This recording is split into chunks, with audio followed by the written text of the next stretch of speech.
not too long, write down and come up with the tough questions, the real questions, challenge me. Let's make this useful. Okay, let's make this interactive. And then it's going to be a super valuable for everyone. With that said, let's get started. Yeah, I'm actually going to ask some questions for you first. Does that work? Okay, go for it. Okay. So, how would you define what you do in your day-to-day role? Yeah, so in the day-to-day, I'm these days an advisor, all right, which means I'm helping B2B startups, B2B SaaS startups grow faster. I am heavily involved with a company called Ramp in the fintech space, one of the best companies, in that space ever. And other than that, I'm a co-founder at Hypergrowth Partners, where we do advisory with companies from the Series A to the Series D and exits. There's like 20, 25 amazing VPs and CMOs who do advisory through Hypergrowth. So that's what I do. And prior to that, I used to be a growth operator. I led growth at companies like Segment, Thrift, Gorgeous, and many more. Great. Okay. Well, then our second question, what projects are you working on today you're most excited about? So today I'd say I'm trying to create a growth framework that applies to many companies at once, instead of doing like very pinpoint accuracy and customized growth frameworks. I'm trying to create something which I could deploy, not one-to-one, but like at multiple, many companies. Obviously, as you can imagine, that's linked to the work I'm doing in advisory, so we can scale, all right? But that's really what I'm working on. I have a lot of unique wins at unique companies. How do you replicate those wins reliably is the question. If you can do that, then you unlock incredible value. Awesome. Okay. Well, hopefully we'll hear about that today. And then in the last 12 months, what's been the hardest thing you've worked on? I think as everyone here, probably macro, the macroeconomic. I mean, I'm not a magician here. Like, I live in the same world as everyone here, and it's been tough. And I think we need to recognize that. I've had less budget than before, less headcount, and so I've had to be even more creative. That's the challenge that I face, that everyone faces. The entire macro is challenging, and still we need to create growth, and we need to find those pockets of opportunities and help our companies win. That is my challenge. I think that is everyone's challenge. Yeah, I think there will be a ton of questions on that today. Well, with that, I will hand it over to your slides to get things rolling. Okay, let's get rolling. So today I want to talk about kind of exactly that. So the low CAC scalable tactics, but more at the earlier to growth stage. So we'll cover a bit of both. All right. So very quickly, as a self intro. So please feel free to call me G. Obviously, the French name is a bit longer and not super important. But I've worked at a bunch of great companies over the past 20 years. Some names you'll recognize here on the left-hand side. And more importantly, I've been repeatedly at stages of high growth. From 50 to 300 employees in 12 to 18 months. There's some years where we grew the ARR more than 5x year over year. And obviously, I'm also an investor in many companies. Generally, what I like to say is, if you're in marketing, if you're in growth, I guarantee that you're using at least one, if not multiple tools, where I'm involved either as an investor or an advisor. So as I said in London, if you ask, hey, does G have a bias? Like, absolutely. Like, everywhere there's a bias, I tend to say, I am the bias, right? I cannot remove myself from the bias because I'm just involved everywhere. But with that said, at Hypergrowth, we are a collective of advisors, VPs, CMOs. We work on equity basis, common stock. We're very aligned with the founders. We work for companies like I talked about Ramp. There's also Vercel and Maze and Honeycomb, amazing companies. And we think of ourselves like investors, but we invest our time. We're sweat equity investors. So when you think about hypergrowth and reaching hypergrowth, like, what does it look like? Is a question I often get. And obviously, if you think of the obvious examples, the Shopify, the Twilio's, the Slack, just want to share a bit like where I've been involved, so I can probably put my experience, my expertise in context. You can see here gorgeous Drift and Ramp in context of the best SaaS companies that went public. And you can see here that obviously Ramp is the outlier that went from like 10 to 100 in 1 year. And to winner like a couple of bits, or like how is it even like possible? But all of these companies have one thing in common, and that is not me. That's not what I'm going to point to. They have in common a growth team. They have in common a growth team that takes risks and is looking for outlier effects. That is very important. Please like put a post-it there, and we'll come back to it. So obviously, when you see that, you're like, how can I grow as fast as Ramp, right? And so there's those four, let's say, components, which I would summarize it to. So yeah, low CAC scalable strategies, a growth team with engineers, super duper important. All right. If you do not have engineers, I would question whether you're a growth team. You're probably a demand gen team, right? And if you have questions, let's cover that, all right? Aggressive marketing stack. If you're not looking for the new and upcoming tools, the cutting edge platforms, to put it another way, if you're using Marketo as your core platform and your only platform, how are you going to differentiate from all your competitors? How are you going to do things differently? If you're using the same tool and the same org chart, same resources, right? I don't think there is a 10x marketer, in most companies. That's not a thing, right? So you need to have a different mindset, to the fourth point, that is using different resources and different tools. That is how you create that competitive moat. And I'm very intentional on the ladder, on the point 2, 3, and 4. So let's go through like the first one, the scalable low CAC strategies. Let's look at a couple of examples. Generally, I'm going to pull out one of the examples, which works really well for like sales-led SaaS businesses, and that's Outbound. It's not like your, I think in the US, you'd say it's not your mother's Outbound, is what you would say. It's high-scale, modern Outbound, has extremely good CAC and extremely good scale. So the way you're going to do that is you're going to build an understanding of your entire target market, what we call the TAM, target accessible market. Sorry, total addressable market. So your total addressable market, and you're going to map all the companies. You buy that data for all the companies in the market, and then you buy all the contact data, you score them, inject that into a database of yours.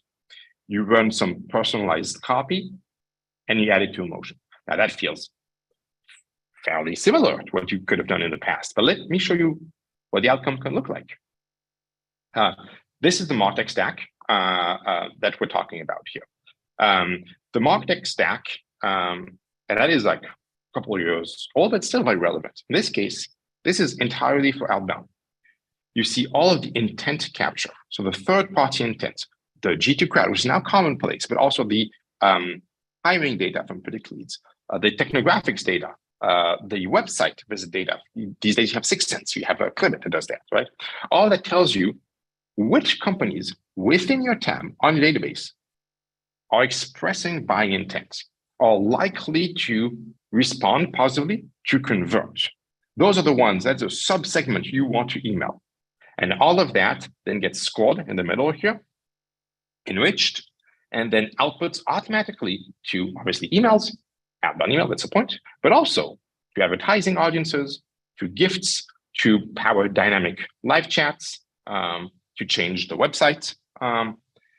There is, as of today, this slide here is old. This is like when I was at Segment. This is an old slide. It's like 2018, 2019, maybe. It's 5 years old, 6 years old. There is still, as of today, no tool, no platform that enables you to do this off the shelf.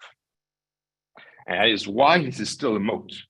If you're capable, as of today, of having an anonymous visitor come on your website, you detect through the IP, the domain, the company, you score it. You know it's a high fit company. You're in your perfect ICP, right? And you power chat dynamically. You pull an AE into that chat, and you send an email to the right buyers at that company. That today still does not exist in a single platform. That is a competitive moat. A good example of like using technology to create competitive moats. Good example of using engineers, ops engineers to build that. How do you build the TAM? I'm going to pull an example from the RAMP playbook. They used to have multiple vendors. They had like 5 or 6 different vendors. They had like the ZoomInfo, the Clearbit, and all of that, right? A lot of the vendors in order to get the company data, but more importantly, the contact data, to have the best coverage of contact data, not 40%, not 50%. When you have the good email outbound campaign, good performance, you want 80, 90%. And that is an example of going back to what I was saying earlier of the cutting edge platforms. They found these guys, Waterfall, a European company, that aggregates all the vendors into one API, into one platform, one cost. And so rather than having to like buy the credits, sign the contracts, go through legal with all of the different vendors, they pay one team, and that team disseminates the data requests to all the vendors, buys in bulk, has great prices, brings back, responds with the best contact at the best price. So basically, that's what they do, right? It's unknown for now. I'm giving you this tip. It's unknown.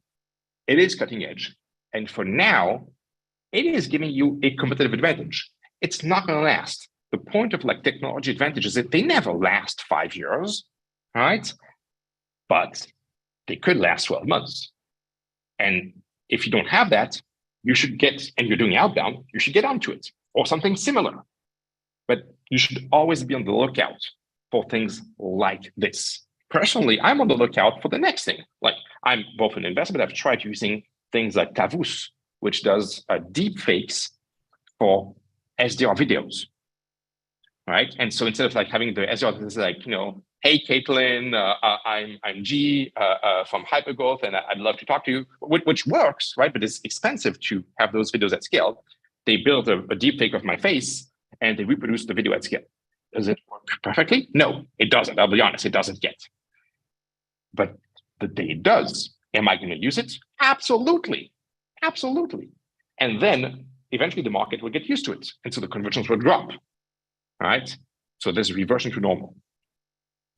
The point is, try this, try the next new thing, be on the lookout, aggressively look for new technologies.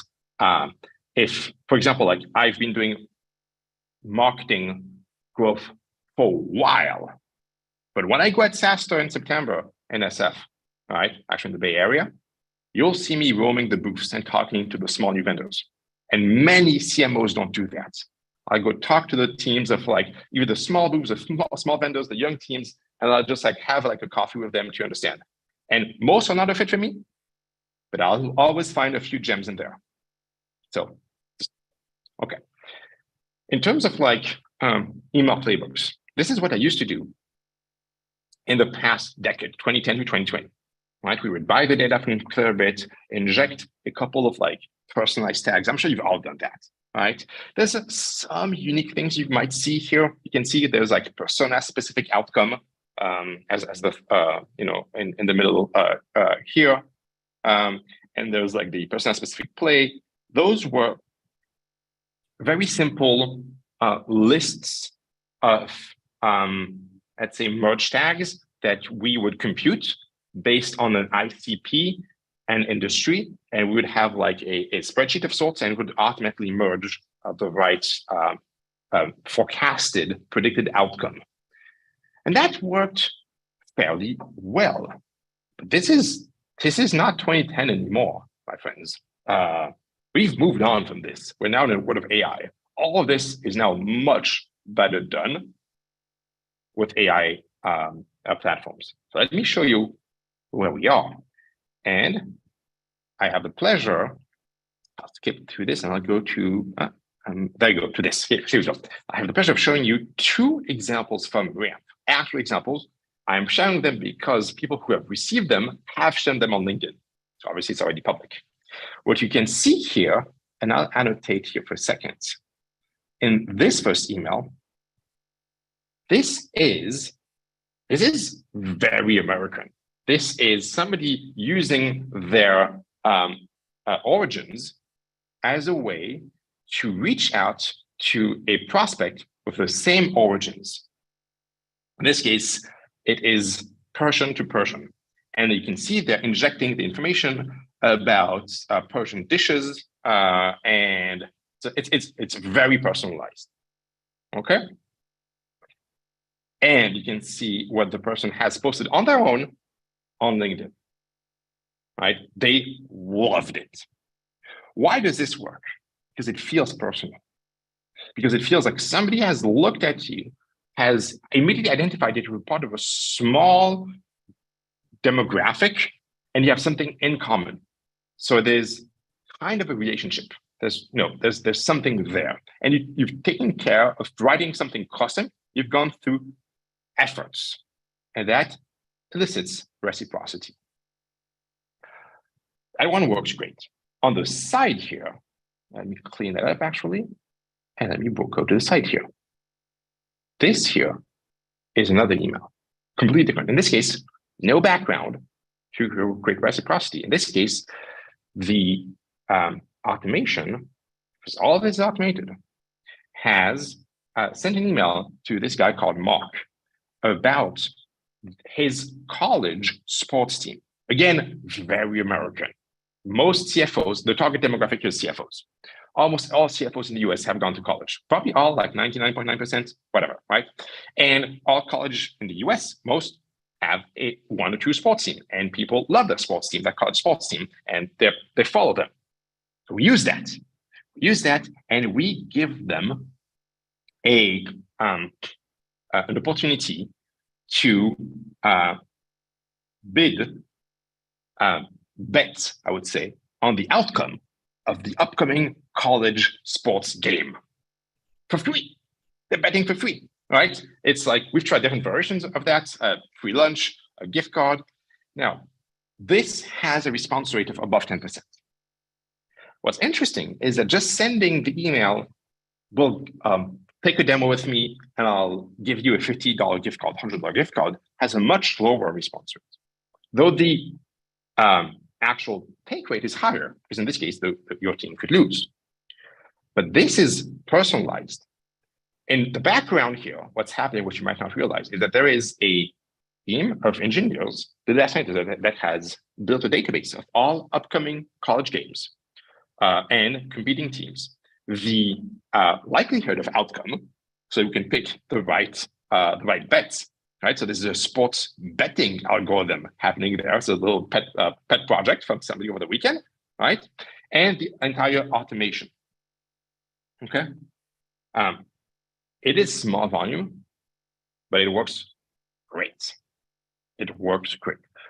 Why do we do those things? Because in this, for Ramp here, for this demographic, we rarely have intent signals from companies about, changing their credit cards. So if we can't read intent signals, we're going for the best excuses, personalized excuses, very, very relevant. All this is powered by GPT. And this is the modern approach. Oops, sorry. So that is, let's say, what you should all be focusing on if you want to build the the modern approach. And let me go back here. Cool. Okay. So with that said, I want to share another example of G, I think yes. right now I'm only seeing like the sorry. Yeah, no problem. Stop this a second. I have Chrome going crazy, and I'll just relaunch the slideshow. No, not a problem at all. There you go. We do have some questions in the chat we can go over while you're putting your slides up. There's some questions about what the company name is for that deep fake video. Yes. I'll write it down in the chat. It is called Tavus. Tavus. Perfect. And then questions about that email you were showing when it came to the personalization of Syracuse and Persian and those types of things. At what scale can that be replicated? Does it have to be 1v1? What is the background to that? Yeah, I would recommend doing things manually at first, trying it out to see if the audience reacts well. This could be a dumpster fire. I mean, would I have tried the, let's say, personal origins in an email? Absolutely not. Just for context, do not do that in Europe. You will get sued through your eyeballs if you do that. It's a very, very bad idea. Okay. But the team in the US told me that this is absolutely correct. This is great. It's going to work. So let's try it. I'm always for trying new things and see if it works and it creates the right, let's say, the right connection. Great. Okay. Thank you for that insight. Sure. Cool. Awesome. Actually, let me skip to two things. One, which is what the team looks like to build those kind of experiments. And this is the org chart I recommend. You have a VP of growth, head of VP, doesn't matter. And then there is per channel the equivalent of somebody who is a channel specialist, in this case, an outbound specialist. In the middle, you're going to have the growth PM, who is, let's say, prioritizing the work of all growth teams, right? And then you have this outbound pod, just here, which has, let's say, a growth marketer, a growth analyst, and the access to engineers. Okay, the overall growth PM manages all the resources allocation and focuses the engineers to work either on an outbound project, a paid project, SEO project. Right, that is the structure that I recommend that enables you to create those kinds of say aggressive experiments. So just to close, so we can move into the Q&A. The mindset I recommend having is that of the angel investor, or the early stage investor. Okay, it's you need to ship a lot of small experiments in order to have a few outliers. I don't think that you're going to come up with like the one experiment out of one that's going to work great. I don't do that. I can't do that. I've been doing that for a while. But if I try 20 things, I'm very likely to have one or two that are strong outliers, as the examples that I shared just before show. Okay? So you need to have multiple bets. Okay? The way to think about that is to separate the growth marketing team from the core product and core marketing. You're not better than those teams if you do growth, all right? You're just operating differently. You are the early stage investor.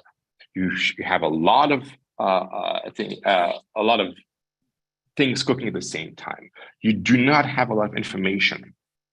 You have hypotheses and you measure solidly. Whereas marketing cannot afford to fail. Marketing needs to succeed almost every time. Growth's job is to fail. That's the job. Fail 70% of the time to find those outliers. I hope this. And the same thing is true for like this bit with core products.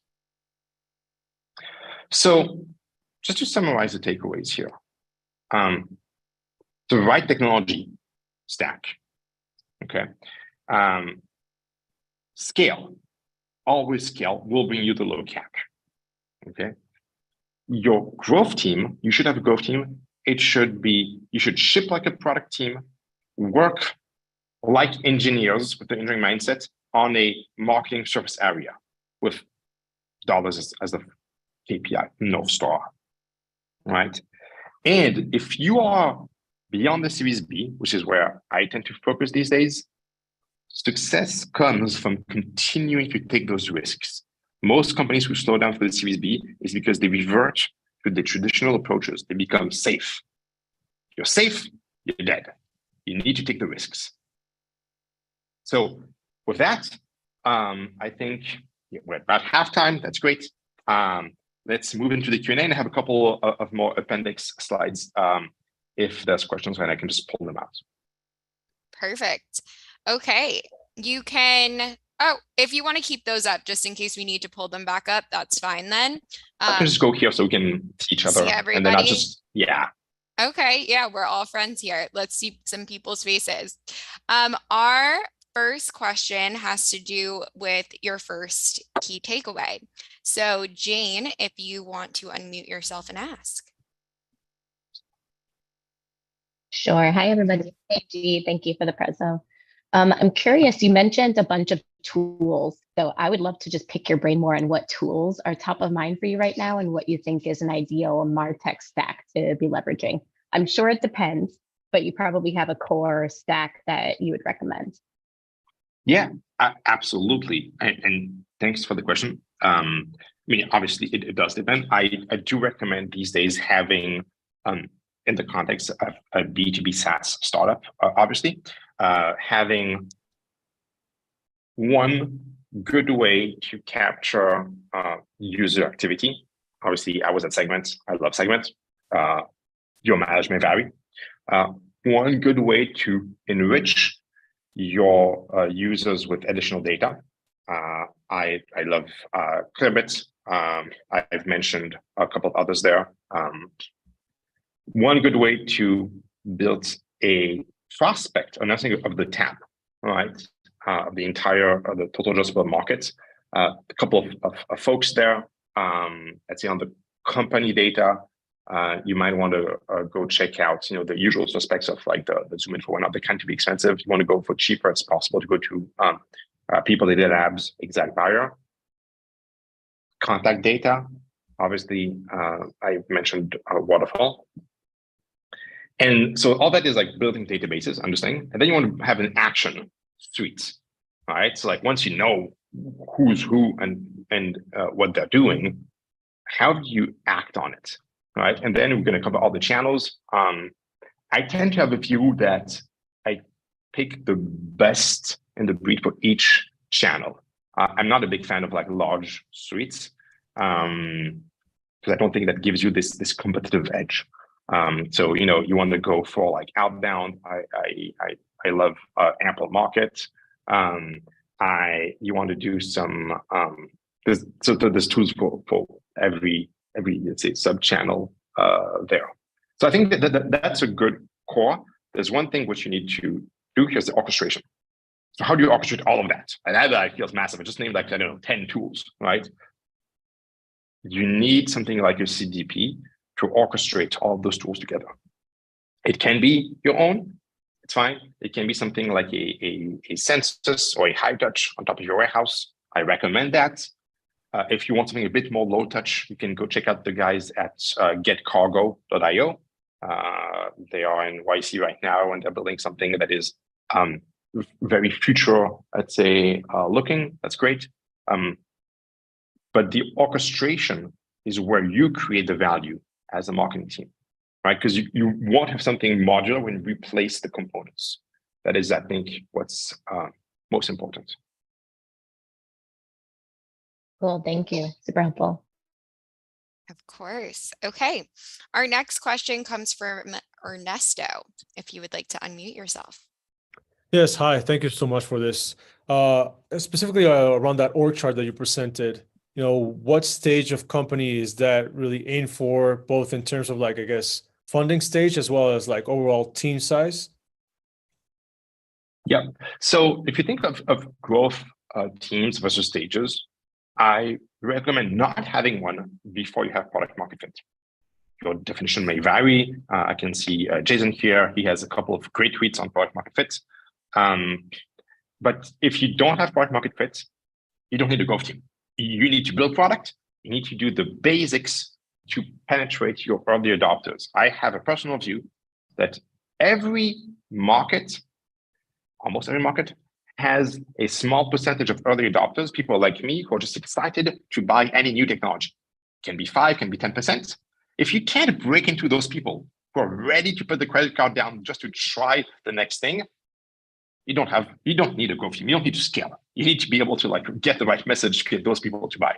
Okay, growth is useful beyond that to be able to reach your entire market at a low CAC and a high scale.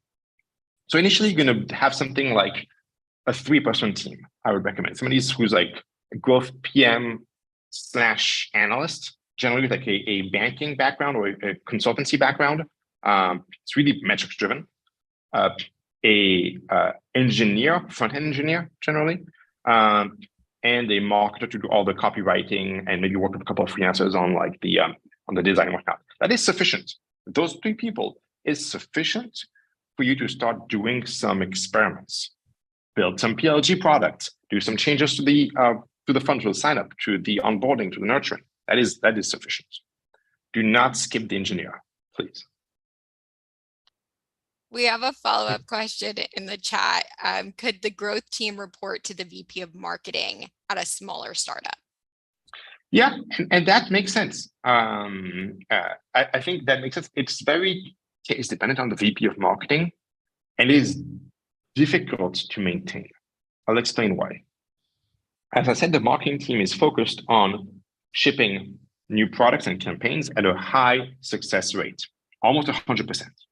If a VP marketing or marketing leader fails, botches 2 or 3 major launches in a row, that person's out. Let's be honest here. That person is out, right? And you're going to tell me that within that person's team, there's going to be a sub team whose job it is to fail 7 out of 10 times, and that's going to be okay?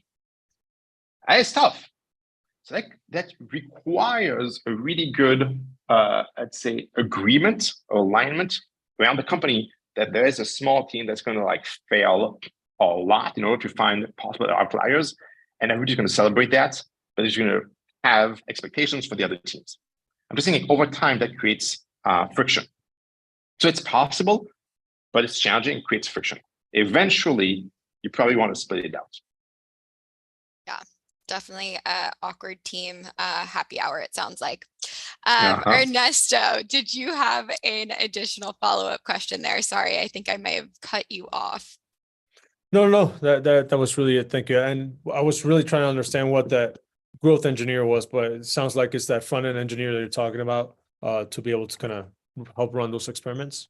So I think it's case dependent. If you're in the PLG business, then you probably want like a front-end engineer to build, let's say, to bring to the masses the product. So if you think of PLG, there's something which we didn't discuss.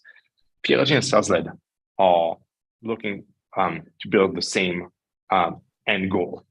It is lowering the CAC. They're just 2 different strategies to get low CAC acquisition. PLG, you're just having like a super wide funnel where the audience users self-select and say, yes, this is the right product for me. And so PLG means you have like almost $0 CAC, right? And the product is almost free to serve. In the case of like sales-led, like you're just looking for low CAC strategies, but you have a sales team. In effect, like it's not that different. Like the channels and the strategies are very different, but the marketing strategies are very similar. Okay, and so if you have a PLG, you probably want to go for a front engineer.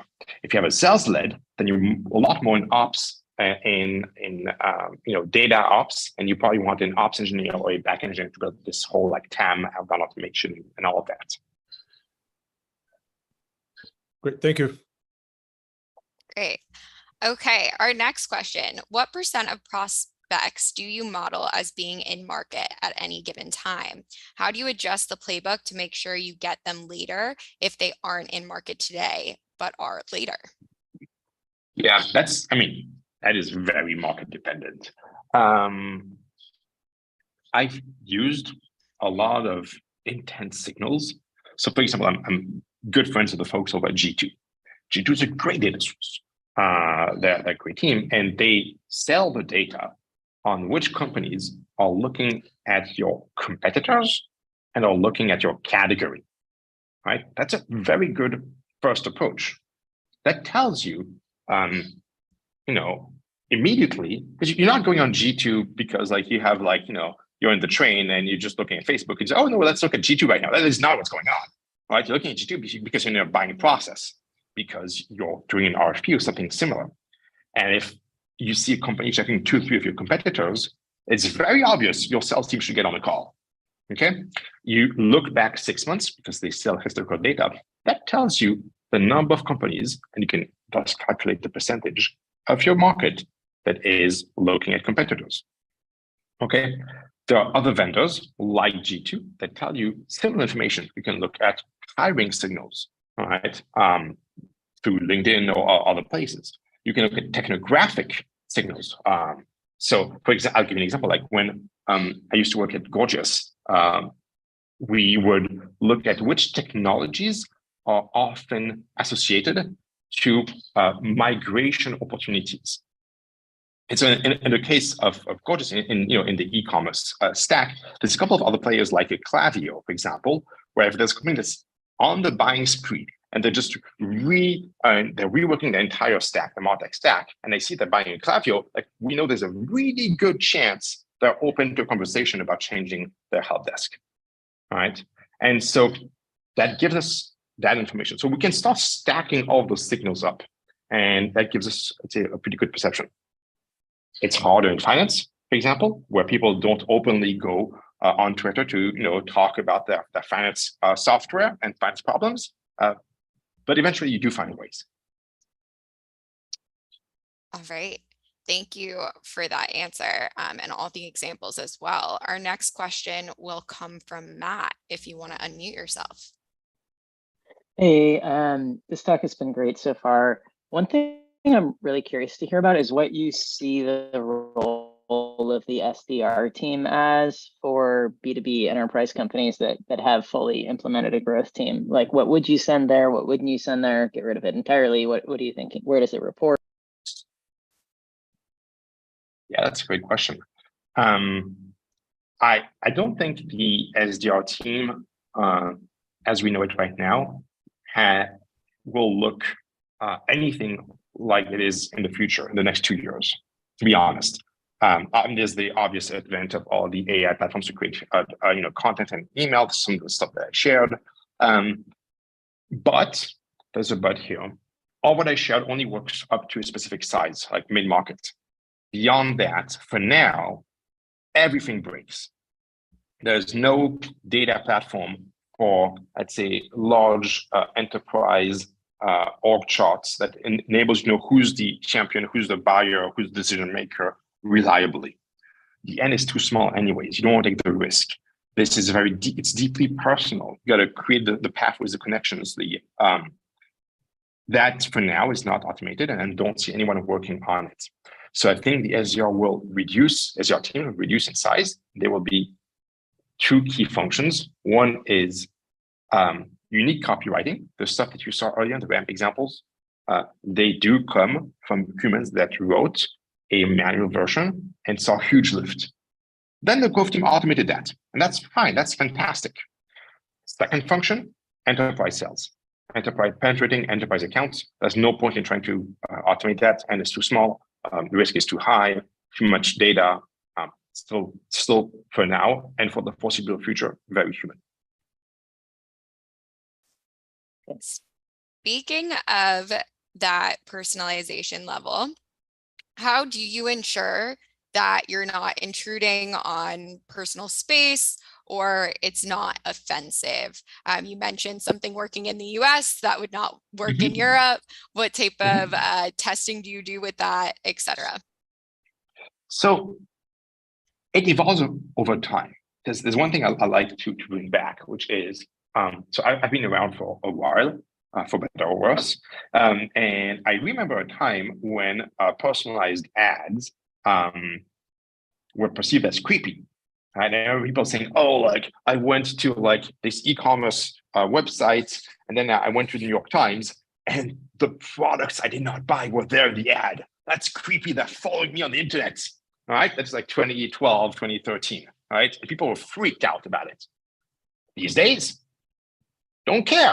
Like, it's commonplace. Like that's just the way things are. So things change over time. So what is creepy, 5 years ago might not be creepy anymore. The boundaries evolve, and in both directions, I might say. So you gotta try. I tend to, again, do things at a fairly small scale. I'll give you an example. We recently did iMessage automation. Okay, so it's not just text; it's actually the blue bubbles, like iMessage automation, at a high scale. To see, is that a good channel? It is more disruptive, it is low cost, less text, but why not send a couple thousand? The answer is much higher response rate and obviously much higher complaint rate, right? But does that mean that we should not do it?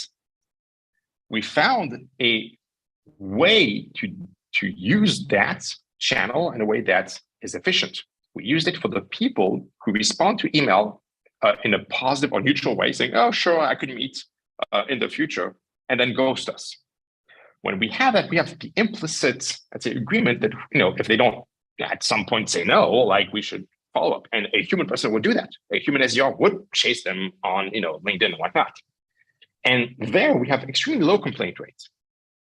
So my rule of thumb is if your positive and neutral response rate is higher than your spam and unsubscribe rate, you're creating more value than you're destroying value in the market.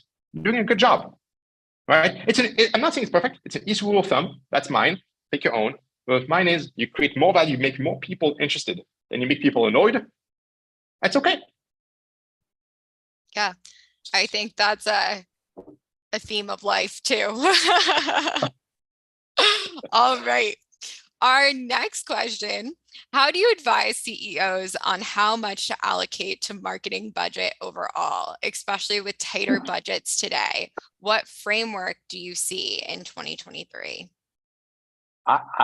Yeah, okay. I don't know that I'm the one who's speaking here. Most of the times, that comes from the board, from the investors who are giving. Most of the people here, I assume, are working in companies which are VC funded. And if not VC funded, they're looking at VC benchmarks. So it's kind of the same. And in that case, like you're looking for some efficiency metrics in the acquisition. And it's very simple. Like you look at payback times at CAC to LTV, like there's a lot of benchmarks available out there. I would say generally, the benchmark I would tend to follow for companies above $1 million in revenue gets weird below that. But above $1 million in revenue, like 1 to 10, it's $1 of ARR for $1 of spend fully loaded. Within that, fully loaded means with headcount cost. Within that, so sales and marketing and all what is required to like serve the customer without building the product, that's excluded.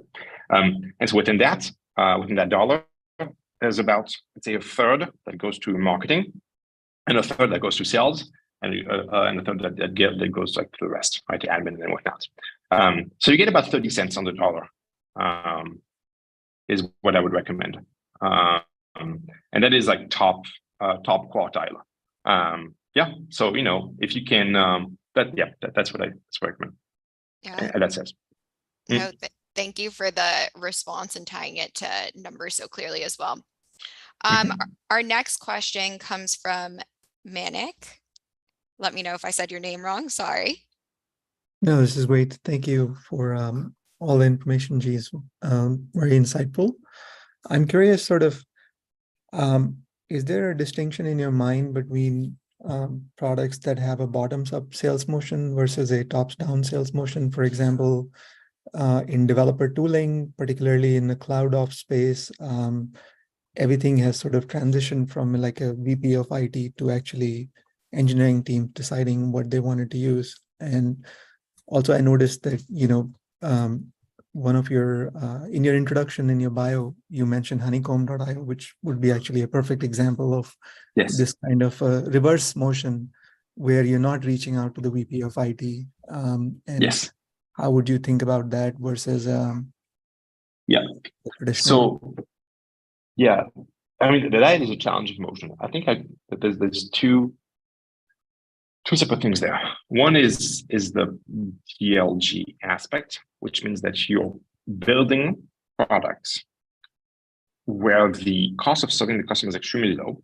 You can afford to serve a very high number of people who are not paying, in order for them to gain conviction, buy a paid version of the product, and or invite other people. That creates some viral loops, higher K factor, and that offsets the cost of serving the product. You're not paying for the acquisition, you're paying for serving the product. As I said, it's very similar. Now, when it comes to engineering, I'd say my personal examples are in segments, which is also very similar. We have this momentum of what we call the single player mode. Can you make a single user, can you create value? Can you make a single user happy about the product without having to go through all of legal insecurity and whatnot? That is the challenge. Okay, because if you can't, then you don't have a PLG product, because then you get to get your entire sales motion in play in order to deliver value. And you have this often this blank page problem, which is very real, which is engineers sign up, there's nothing they can do because they need to connect a warehouse, and not going to connect a warehouse without going through legal insecurity, right? So that is the core challenge: is proving value for a single user. And often that comes by stripping part of your product into singular components, which can be valuable for that specific user, and say, well, I love this thing, I want more of the same, more of the team that does the same, right? So that's a question, because can you do that? Or can they come with the data and access that they have? Okay, so PLG for engineering products means making a single user happy, avoiding the blank page problem. And similarly, it also often is a problem of open source to cloud. This is a huge problem that we're facing in many companies who are building very strong open source products, huge adoption, but then are having a lot of trouble going from open source to paid cloud services. Yeah. All right. Thank you. Mm-hmm. Great. Okay. Do we have any more last minute questions? Can I ask mine? Of course. Caitlin? Hey, G, I'm curious how you think, I put a question, but there are a lot of the growth playbook and the outbound playbook, all these pieces almost assume all customers are in market, right? But traditionally, I think in marketing, we hope that 10% of customers are in market, right? Either in market or close or switchable, right? Or switchable, like we're just. How do you think about that in general? And then two, so how do you think about the playbook longitudinally? Because you talked, for example, about, hey, if I get one more sub than I lose, it's worth it. But what if you break that relationship, that in 6 months they're willing to buy a ramp, or in 9 months they'll switch from Zendesk to Gorgeous? So a lot of the growth in outbound doesn't seem to think about how to access them down the road other than classic drip marketing. So what's state of the art thinking here of the 1090 and what to do about the 90? Yeah, it's a great question. So on the first one, I'll say I've done a bunch of tests on understanding the user journey prior to people engaging with my funnel. There's a lot of words for that now. People call it the dark funnel. It's similar to the intent signals we talked about. And that is becoming pretty good. We're pretty good at understanding who's in market now and who is about to be in market. So for example, if you look for a Gorgeous, a e-commerce company that hires a VP of success, that's opening a job, for VP success, is very likely to be in market in a couple of months. That is very reasonable. So we know that, right?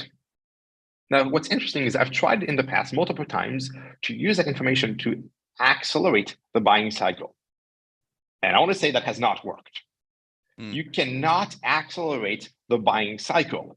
All right. I tried that. I'm going to be very specific. At Segment, we were really good at predicting who's about to be deploying warehouses. And we thought, hey, let's start drip nurturing them about Segment. Yeah. You know what? They're not ready. They're not ready. Like mentally, they're not there yet. You can't just sell them on like the next thing if they haven't done that education, right? But what you can do is identify them, put them on the time and says, hey, we can start seeding some useful content, be top of mind, provide value now so that we have 100% coverage on those people when they come in market. And I actually built a metric, a specific case when I was at Drift, because it was obviously chats are, you can scrape who's using Intercom or Drift. That's very easy. You can see that on the websites. And we looked at, of all the companies we predicted will be in market, which ones ended up buying Drift, Intercom, or somebody else. Yeah. And the answer is we became really good at predicting who would buy a new chat. And we pinpointed all of the ones we predicted and that we did not talk to as a failure of growth and marketing. And all the ones that we talked to but bought somebody else as a failure of sales, right? And that is, if you can do that and your product is exposed on a browser, I would strongly encourage you to do that. It's very valuable because then hey, why did we miss that company? Like this company just bought our competitor. Yes. What happened? Why did we not know about it? What signal should we have seen? Did they hire somebody? Did they buy a relevant technology that goes with it? And so you need to be able to map all that. You can't accelerate the buying cycle. You can just be top of mind in the before cycle or in the next cycle. Generally, it's a good insight. Yeah, I think only, for advice for folks here or later, I find only the best marketing teams and sales teams truly analyze their loss rates and their loss moda. Most don't. Most want to focus on the win and hitting the plan. How often do you see people do that well? And what's your best advice to kick your team's ass so you can focus on those analytics like a Drift? Yeah. I remind everyone that every startup I only work with underdogs. That's my thing. All right. That's like the thing I love. Right. And we need to, if you look at Ramp has less than 1% of market share. We're not competing with Brex. That's a mistake. We're competing with Amex. Okay. That's who we're competing with. That's the goal. And if you look at a Drift, like thinking that we compete with Intercom, like directly, sure. But like how many websites just don't have a chat? That's the real goal. That's the real goal. And so every time we're looking at the market, we need to understand who's doing and buying something else. So I am pushing the team to understand how far we are from being dominant and being very realistic about those loss rates. Yeah, I agree. I think you need to look into that every time. Okay. The last one, and then I'll let you go, unless you want to grab anything else. But going back to my initial question, because this will be helpful. The point about learning over Segment, Drift, and Gorgeous knows that you can't accelerate the buying cycle. It's very profound, actually. So what is state of the, and we're all about ready to vomit from breakup emails, right? If I get one more breakup email, and now I literally just spam them in Gmail in the hopes that they can't reach anybody. Like I didn't used to be passive aggressive, but now I put them in spam into my Gmail. What is best practices here from a marketing perspective? How many contacts? How can you do this better so that it works? How much value to add? What type of content? Anyhow, think about, how can you measure some and say, hey, it's going to be 9 months on average until we close them. What do we do for those 9 months? Yeah. Okay. Great question. So you'll be relieved to hear I do not send breakup emails, nor have I ever done them. My emails, we strive that almost all of our emails provide value in the first email, which means I almost never talk to my company in my first email. Almost never. People don't care about my company, my product. They don't care about me. Okay, that's not the top thought for the day, to be honest. Okay, which means I try to have my teams come up with something, if possible, that is uniquely valuable. Let's just go back quickly for the Gorgeous example. The Gorgeous example, we had at the time built a Instagram scraper, which would monitor the negative comments posts on the negative comments on an Instagram posts about brands we would monitor. And if the brand had not responded within 2 days, we would automatically screenshot that, send to the head of marketing, and say, "Hey, Jason, there's people saying negative things about your products, and you should just handle that." And that's it. That's just the message. And it's true. So it's factual. Like, you should do something about it. 2, it's verifiable. It's there on Instagram, right? And it's actually helpful, right? And it so happens that Gorgias eventually does integrate with some of those things, and so it can help you handle that, right? And so sure, there's obviously a parallel, but what's your first answer there? Thanks. I said, "Hey, thanks. It's cool. Thanks for pointing that out." That's it. I'm just trying to create value in order to get reciprocity. And if I do that, I'm doing a pretty damn good job as a marketing / salesperson. If you can do that at scale, you win. Got it. Okay, one last one. Caitlin, can I have one last one and then we break? This is just course. another meta one. That's really helpful. And one I've talked about a lot lately, and I'd love to hear your thought from a marketing perspective, is switching costs. Switching costs. Let's take Ramp, okay? Yes, I can switch to Ramp from a competitor, but you know what a headache it is with all the recurring charges I have, the integrations with my other systems. Now, Ramp's not, Gorgias is maybe a more interesting example. Okay, I want to go from Zendesk to Gorgias because it's focused on e-commerce, but what about all the records I have? What about the money I've put in Zendesk? What about the switching costs? And I feel like I challenge folks all the time for fun, sales reps and sales executives. Okay, what will you do? Okay, I'm interested in your product, but I don't got time and I don't want to pay $100,000 in 6 months to do it. So is there state-of-the-art thinking on how to incent the switching? So and we might have different opinions of it. I'm a big fan of a combo of 2 things. One, it's a buyback. So some form of a buyback. So you're paying for the remaining months of the contract to offset some of the switching costs. The cash part, obviously not the human cost. Okay. Yes. The second part is that I've tried, and Drift did that the best, is most of the problems of most of the churn, you can see it's linked, is onboarding churn. It's that you didn't onboard the customer properly, right? They just didn't do what it takes to get to the success of the product. Yes. Okay. What we've done, we've figured out, is we make the product free for the POC, completely free, if the customer commits to a list of onboarding tasks. All right. Month by month. There's 3 months and there's those things. And they seem easy when you sign the contract. They're not. You need to go through legal and security and all of that. But if they do those things and they fail and the product does not work for them, they don't get the value, we just pay them back and say goodbye. We did that at Drift. It was amazing. People did not believe the product value. Say, I don't know, we're with Intercom, it works great. This value is not going to realize. And we told them, I understand you don't believe us. You do those things, those playbooks we recommend. You put the chat with that playbook on these pages, and it doesn't create the lift. The product's entirely free. You're off the hook, right? I love it. When you do that, and you're really convinced about the product, obviously the product needs to work. When you do that, the people will realize, wow, they're really committed. I should try this thing.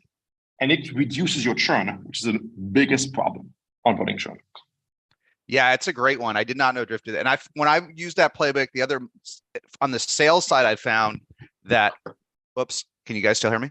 Yeah. I found that there's a middle segment that's like an almost, and I am surprised how much that commitment of not paying if you don't do these things or hit it, it will tilt people over, right? It doesn't address the activation issue, right? But there is this segment that is, they're almost going to buy the last day of the month. They're almost going to buy here, but they don't want to be ripped off. They don't want the game. They don't want to deal with the headaches. And if you take that unvoiced objection out, I found it's magical. I find it's magical. Magical. Yeah. All right. We'll stay on that word. Magical is the word. Magical. We'll all right. Thanks, G. This was great. Awesome. If you want more magic from G, come to SaaStr Annual. He will be there. So make sure you buy your tickets and come to San Mateo.